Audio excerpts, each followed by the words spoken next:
That was beautiful!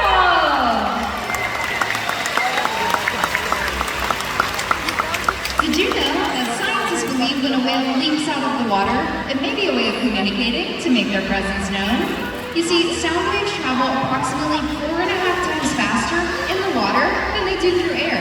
So when a whale leaps up and out of the water and comes crashing back down to the surface, well, that behavior is called a breach, and the sound it makes can be heard for miles around. Let's listen for Cayuga's breach.